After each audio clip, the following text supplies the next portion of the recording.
Good afternoon, everyone. Thank you for joining us this afternoon as we release the report about the D.C. jail and our findings there.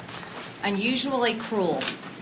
That's the title that we gave this report because this is the treatment that we found of the pre-trial January 6th defendants being held right here in Washington, D.C. in the jail. Now, I will tell you, along with my colleagues here, which I'm very grateful to serve with them, we had been trying many times to get into the jail to take a tour. And we're used to doing that as members of Congress. We're used to touring facilities, and it's never been a problem. As a matter of fact, normally we're welcome. But we were denied entrance by Deputy Warden Landerkin multiple times. As a matter of fact, she'd locked us out before. And it was clear that there was a lot to hide. Right now, what we have happening in America is a two-tier justice system. Let's all take a little trip down memory lane, shall we? In the summer of 2020, there has been an estimated number somewhere around 7,750 to over 10,000 BLM demonstrations. According to the press, approximately 6% of them were violent. That's 570 riots if you do the math there. But here's the deal. There was only one riot that took place here in Congress at the Capitol on January 6th. But what we have seen unfold has been unbelievable. It is a two-tier justice system. So we know that approximately 90% and more of Antifa BLM rioters have been released from jail. Their charges have been dropped. We know that in cities across America, there have been over $2 billion in damage, but here at the Capitol on January 6th, it's approximately $1.5 million. There's a clear difference. But yet we have a January 6th committee that Nancy Pelosi is leading that is nothing but a political witch hunt on Republicans and Trump supporters all across America and anyone that was at the Capitol on January 6th. What's happening to these people being held in custody is wrong. It's unconstitutional. It's a violation of their rights. And it is an abuse that I call on every single member of Congress to start paying attention to. We need investigations. It's outrageous. The American people are purely upset, disgusted, and cannot believe this is happening in our country. And I think all of us should be appalled. You see, this jail in Washington, D.C. has been known. It's had many reports of being a despicable place as early as 1976. U.S. District Court Judge William Bryant ruled the conditions inside the jail violated the 8th Amendment's ban on cruel and unusual punishment. In 2015, a report filed showed the jail was plagued by mold, vermin, and water leaks. 2016, the jail had to move 200 inmates because of excessive heat. In November 2021, the Marshal Service found the CDF to be inhospitable, but yet people are still being housed there. But the January 6th defendants are being treated differently on a whole nother level. They have been beaten by the guards. They are called white supremacists.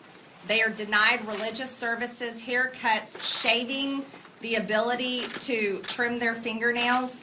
There's more outrageous things happening there. They're denied time with their attorneys.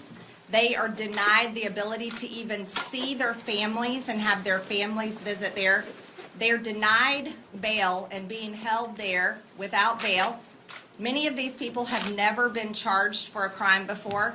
Some of them are veterans, and the treatment is unbelievable. They are told they have to denounce President Trump. They are told that their views are the views of cult members, even though these are men that every single night at 9 o'clock at night, they put their hand over their heart and sing the national anthem voluntarily. Imagine a group of men being held in jail with no idea of when they're going to go to court, no ability to bail out, no ability to see their family, being mistreated and abused worse than we treat terrorists at Gitmo. Yet they have their hand over their heart every night at 9 o'clock and sing the national anthem. That's something I don't think any of us can fathom. While they're being persecuted by the very government that has the American flag over our buildings. This is completely wrong. Whether we agree, disagree, and I can tell you right now, I completely disagree, and am very against the violence that happened on January 6th at the Capitol. We should all disagree with how these people are being treated. This is completely unacceptable, and as Americans, this should go beyond political boundaries, and we should all come together and declare that this is wrong and call for it to stop. We never want to have those in power to be able to weld their power against people they politically disagree with, especially in a time where we saw political riots all over the country, and the people that committed those riots, not only most of them have been let off of their charges, but many of them were never mistreated like this. I also want to explain something to you all. The Democrat platform, Act Blue, raised money for BLM, a lot of money. And BLM brought in millions and millions of dollars. But it was BLM violence and riots that were out of control. Many of these were peaceful demonstrations, but the riots that got out of control, those were assaults and violence on private property and private citizens. But yet here we see nothing day in and day out in the news. It's all about the Capitol riot. Congress only cares about itself. It clearly demonstrates to the American people. It does not care about your business that got burned down. It doesn't care about the job you lost. Congress doesn't care about your city or community that was devastated by violence. They don't care about you taxpayers that have to pay to fix and mend, and they don't care about the person that assaulted you, looted your store, or hurt you in this violence. They don't care about any of that. They only care about themselves. And they're willing to use the Department of Justice, the FBI, the prisons, the jails, the guards, and any means possible to make sure that you never mess with them again. This is wrong. It's unusually cruel. Now I'd like to hand over this time to Congressman Gohmert. Congressman Gohmert was the other only member of Congress that was able to tour the jail with me that day because I was only given a little over 15 minutes notice in time to get there that I was going to be allowed to get in. So at this time, I'd like for you to hear from Congressman Gohmert. Thank you. Thank you. Marjorie, thank you for your work, your efforts. There's no better contrast between what happened in the summer of 2020 and what happened January 6th than the issue of bail. We hear from many people that participated in destroying federal buildings, police buildings, looting, then that they had no bail, so they were immediately allowed to be released. And yet, we've got people in the D.C. jail who had no bail, meaning they can't get out. Now, on the state side, having been a felony judge, you had to have done something incredibly extreme to have bail so high that you could not make it, especially a no bail situation. It's just so extremely rare. But to have that kind of dichotomy here in the nation's capital is pretty outrageous. We know, for those that are still taught any type of civics, of government, you know that under our system, you are innocent until proven guilty. And the law and the Constitution have made very clear you're not to punish anyone who's in pretrial confinement. Pretrial confinement is not a place for punishment. That can only come after conviction. And yet here what we've seen in the D.C. jail amounts to a great deal of punishment. And to be clear, it's not just the inmates that have suffered. As Marjorie and I toured the D.C. jail, some of the conditions were so astounding, I've asked more than one guard, have you ever worked in a facility that had these kind of problems? And quietly they would say, never, no. It is outrageous. Now, there's some that say, oh, it's just because you've not been in jails or prison, you don't know, this is what it's like. No, those people that said that have not witnessed what's been going on in the D.C. jail. First, we have heard repeatedly since January 6th, this was an armed insurrection. And as I asked Merrick Garland, and I've asked others, you know, is there anybody been charged with insurrection? And the answer is actually no. No one has been charged with insurrection. In fact, if they were going to charge with someone with insurrection, it's beginning to sound more and more like those would be agents for the federal government that were there stirring things up, trying to get people to engage in violence. And as we heard this weekend, apparently a guy that was giving out what were later used are called dangerous weapons may well himself have been working for the federal government, for the FBI, as he was handing out what they now charge were deadly weapons. So we've got a lot more investigating to do. The condition of solitary confinement has been so often struck down as inappropriate, and yet the D.C. jail has gotten away with it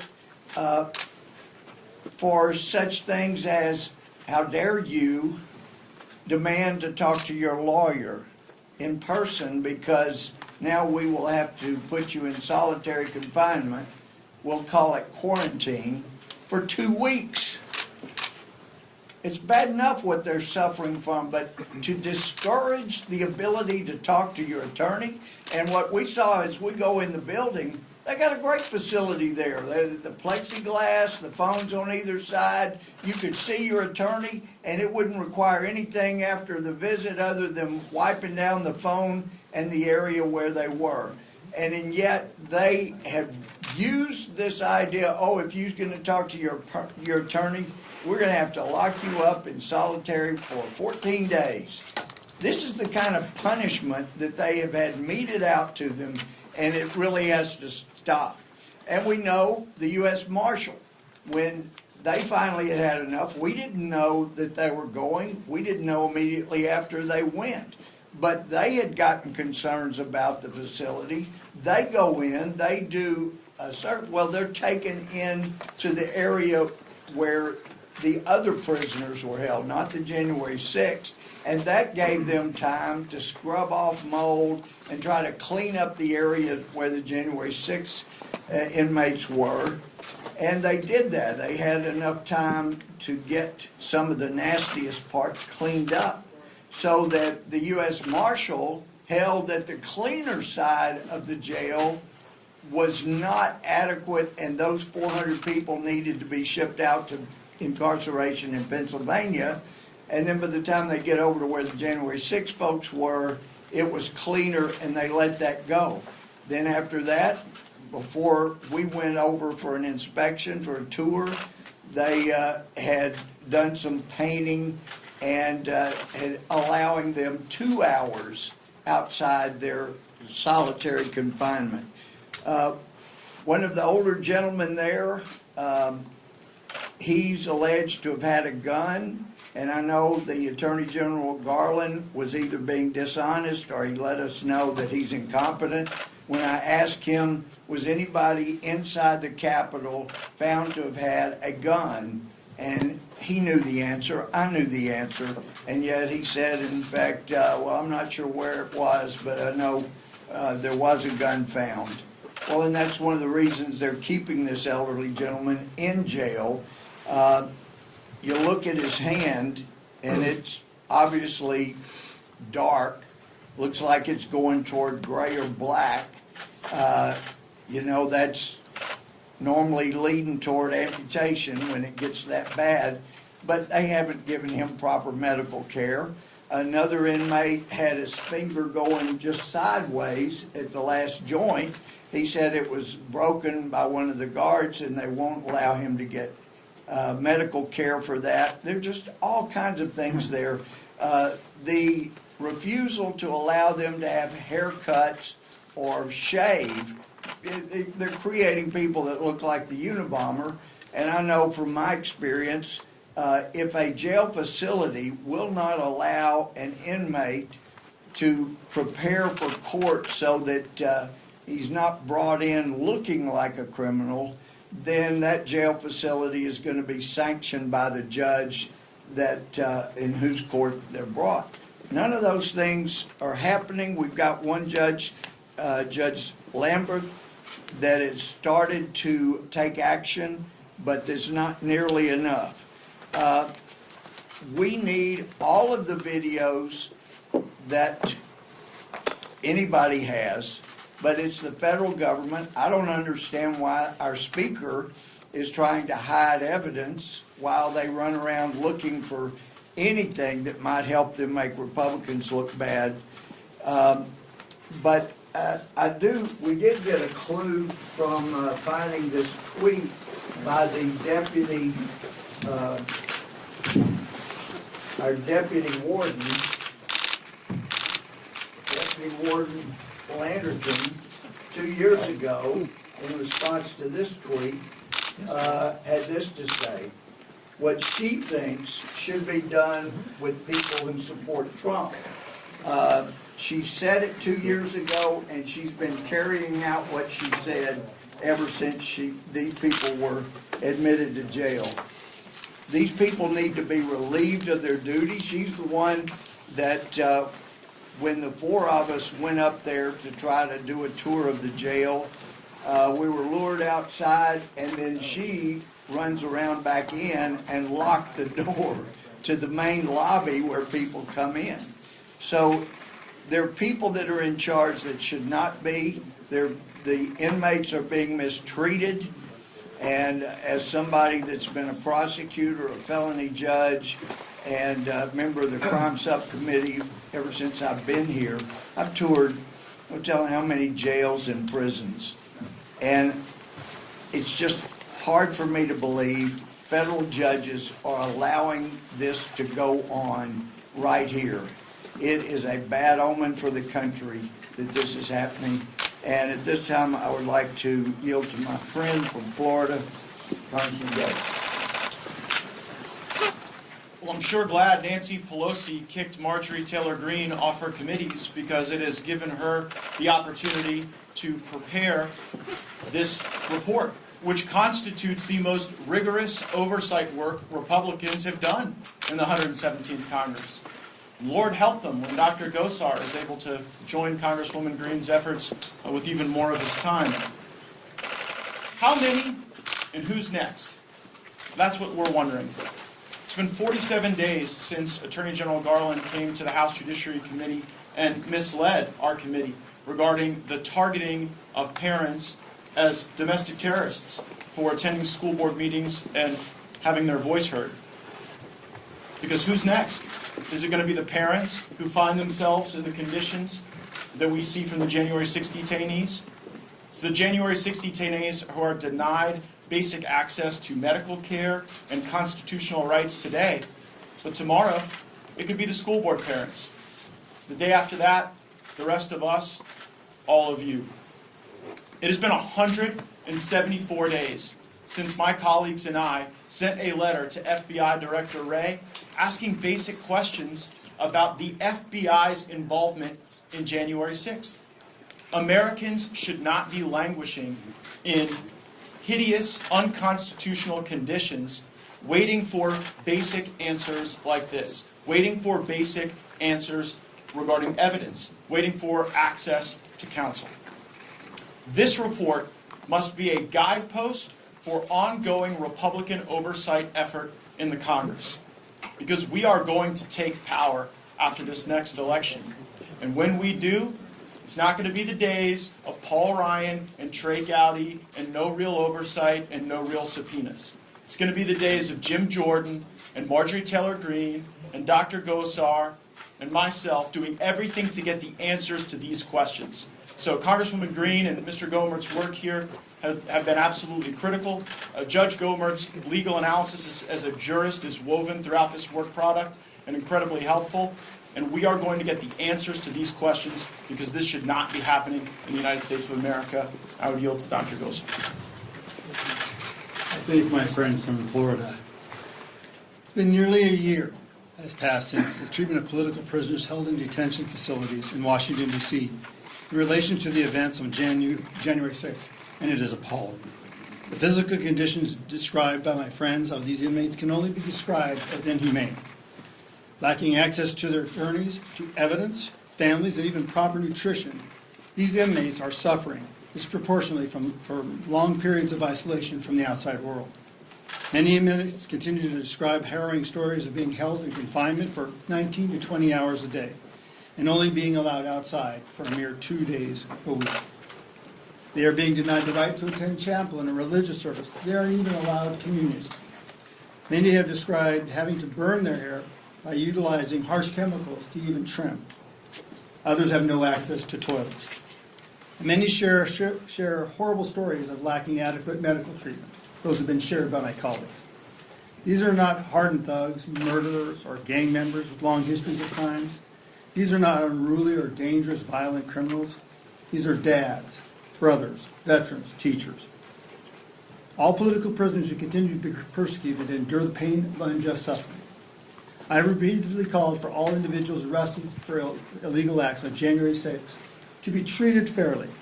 They are deserving of equal justice under the law. They certainly deserve to be treated fairly and equally to other rioters arrested at other events that took place across this country in 2020.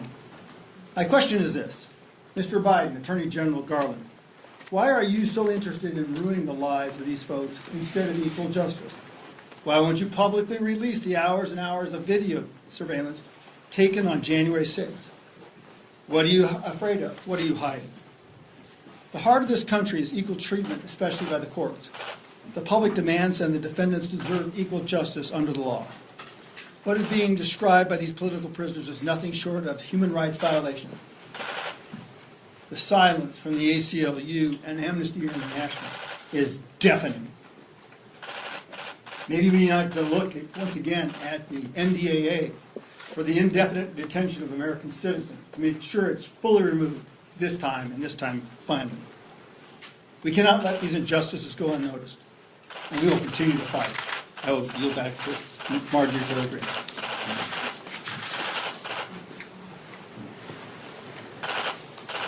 I would just like to ask all of you as members of the press to please read this report and share it with America. You have such a wonderful gift, the freedom of press, and Americans need to know. Whatever your political bias is, I ask you to please overlook it. That's what journalists are supposed to do. And share this information, because I think it's our duty in this time to share the truth. Just as I've put in here about the jail, and Congressman Gohmert put in this report about the jail, share it and please help people understand what's happening, and let's all work together to take a responsibility to not allow this to happen anymore in our country. We've got to do a better job, and I really want all of us to be part of it.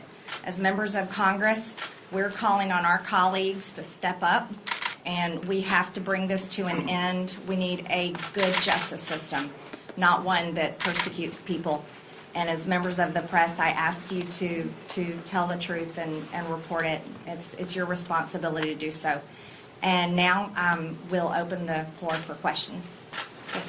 Congressman Green, thank you for taking my question. Something that you mentioned during this press conference was the Black Lives Matter movement. And something that the proponents of Black Lives Matter talk about often is the criminal justice system, issues of mass incarceration, and so forth. And so I'm wondering, to what extent have your experiences touring this DC jail and seeing what conditions are like inside prisons, to what extent has that made you reflect on the criminal justice system writ large in this country and the potential for reform that people who are opposite you on the political spectrum often call for? Well, looking in the jail, we put the full tour in there. So there's a lot of detail about every single part of the jail. Now, here's what I can say about criminal justice reform. I do not think it's good for anyone in prison to be have to read Nation of Islam newspapers, and that be one of the only publications they have, or information or curriculum that informs them because of the color of their skin. This is why they're being treated this way. I don't think that is good to rehabilitate anyone. I think in prisons and jail we should rehabilitate people, and that has to do with job skills, education, and building character, so that when they leave there, they're able to have a really good second chance. And those are the things I believe in and I would like to work on. As far as the difference in the jail, though, it's very clear. The January 6th defendants, they were not allowed to participate in any of the continuing education curriculums that we were shown that other inmates and other pretrial defendants are allowed to participate in. The January 6th defendants are not allowed to participate in job training like the other inmates and defendants are allowed to participate in. The January 6th defendants are not allowed to participate in mock trials, that there was a third-year law school student there helping other inmates learn how to handle the courtroom and what to do. None of those things were offered for the January 6th defendants. They were isolated in a separate wing of the jail where they are abused, where they are ridiculed, where they are mocked because of their political beliefs and because of January 6th and because of the color of their skin. So there is a two-tier justice system, and these are the things that need to end. I believe in criminal justice reform, but I believe it should be reform that's fair completely across political lines and skin color. And I can tell you what we saw in the D.C. jail, none of that exists. Yes, ma'am. So Democrats are poised to use January 6th throughout the midterms on their messaging point. Is this an issue you think Republicans can mobilize around for next year as well? I think that every Republican voter, and I think many Americans, independents and Democrats that I've spoken to and have asked me questions, they care about January 6th because they see the clear hypocrisy.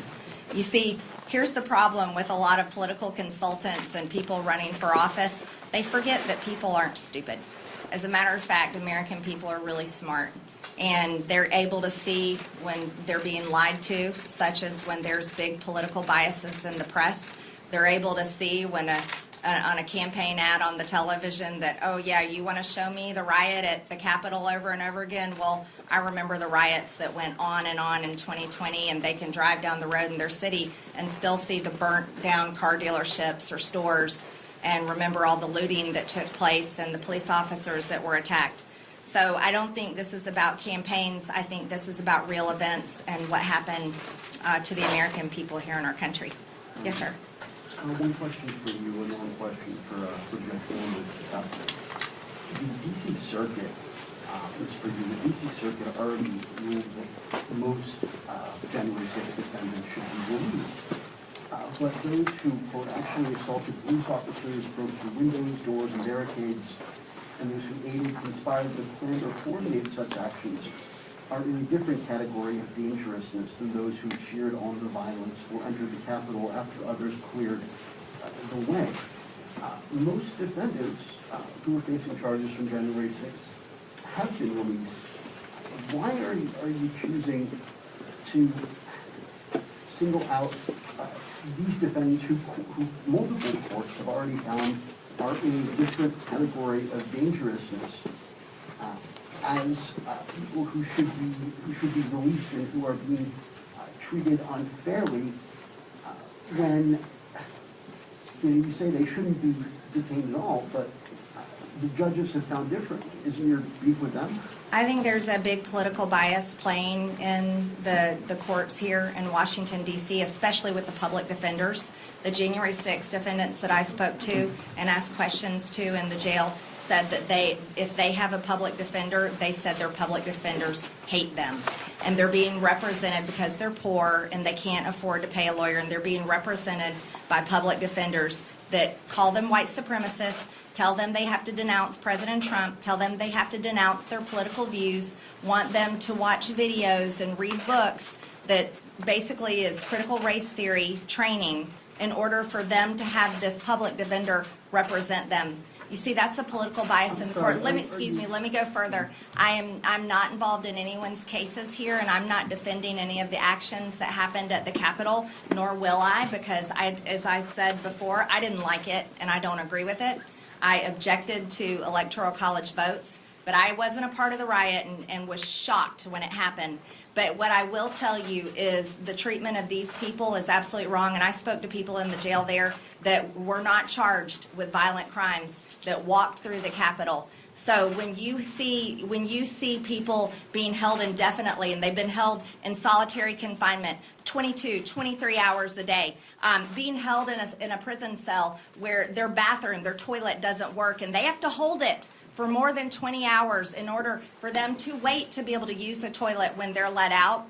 When they're being force-fed gluten food and they have celiac disease, and so the food that they eat makes them sick every single day to the point where they will go without days without eating in order to just feel better because they are not given better food. I think we can clearly see that there is serious abuse happening here, and we can go beyond the silly-dilly political games. I think we need to break down to the facts, and I'll hand it over to Congressman Gomer. Yeah, and let me address that too. With regard to the treatment of the inmates, I think it's very clear to those to Marjorie and me that what the courts have gotten is not accurate. And it will not be until some federal judge forces Speaker Pelosi and the Capitol Police to release every hour of video that we will have an accurate picture about who did what, because they haven't gotten it so far. And we know that from some of the lectures that some of the judges have provided. Now, look, I was known as a law and order judge and chief justice, and I believe in punishing people for their wrongdoing, and there was wrongdoing on that day. But the further along we go, the more we find out federal government involvement may have actually brought about people carrying what they now call deadly weapons. And we now see Epps and John Sullivan, who has been released long since, out there trying to stir people up and getting them provoked.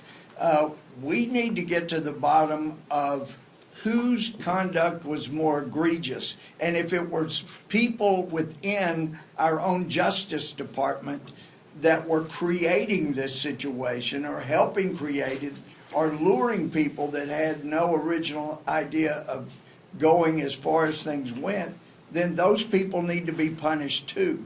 And let me say this too, because we've been accused of saying, oh, you're out to help the white. I didn't know what skin color everybody in the DC jail had until I got there.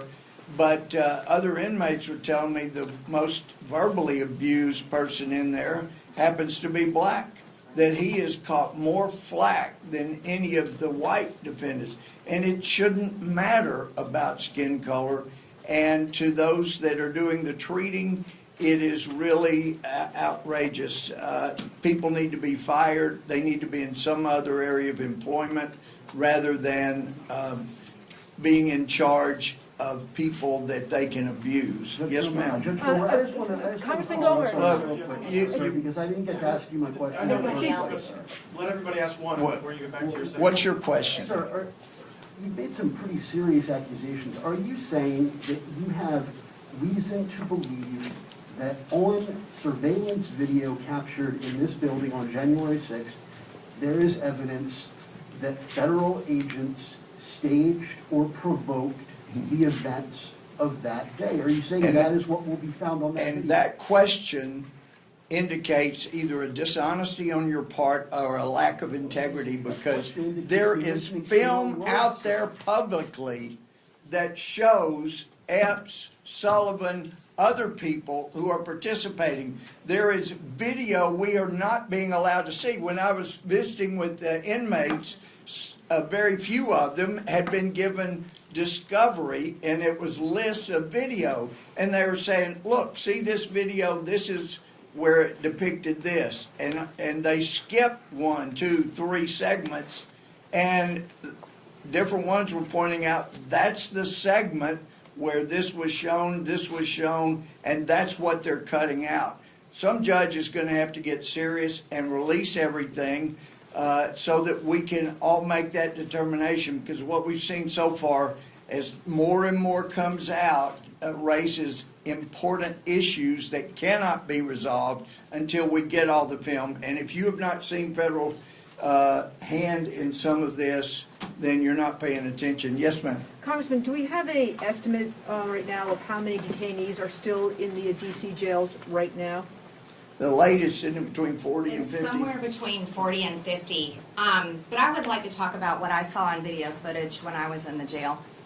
I was shown video of Roseanne Boylan dying, and I talked to the man who is a January 6th defendant, and he's the one that gave her CPR. And I saw the video of that. And then I also saw the video of her being drugged down the hallway, her lifeless body, and her shirt coming up and exposing her breast. That's on the video. The story of what happened to Roseanne Boylan and her family deserves to know. That's all on that video. That video should be released. There's a lot of video that should be released.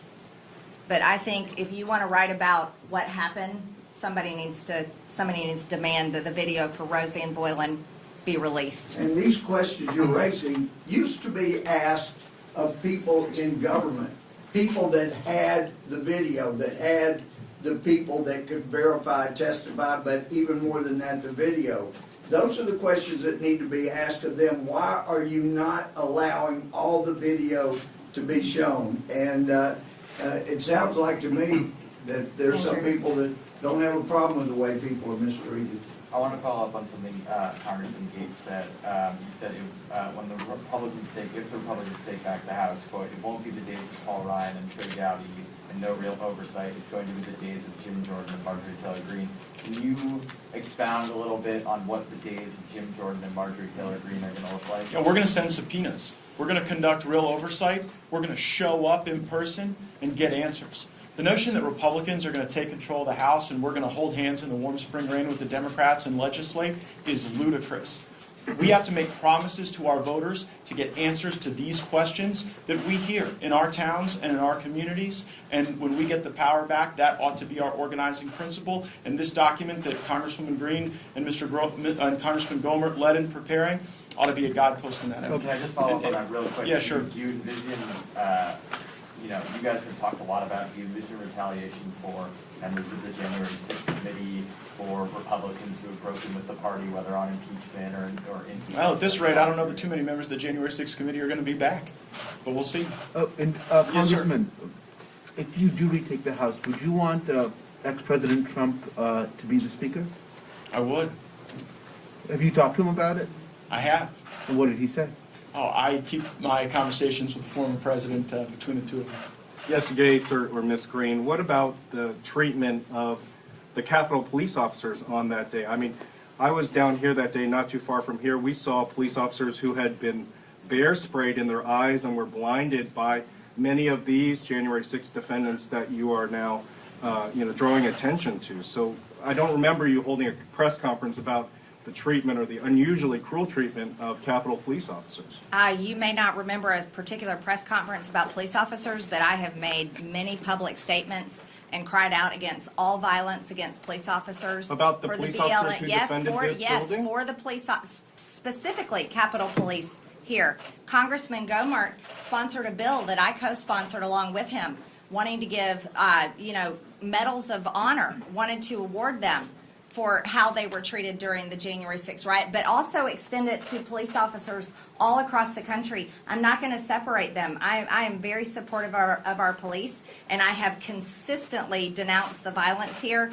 So do not go down that route. That would be completely unwarranted. I think another thing that we need to talk about is the January 6th committee, their unconstitutional bounds that they are completely crossing, wanting to get records of telecommunications companies, bank records of people, so they can continue to politically do this warfare that they're waging on Republicans, but yet they're unwilling to go to the DC jail. They're unwilling to release videotapes. They're unwilling to talk about the real things that happened that day. They just want to extend it to keep on attacking Trump, keep on attacking President Trump, because they're so filled with Trump derangement syndrome, and they need something to cover up the fact that Joe Biden's administration and the failures of the Democrats are destroying our country right now.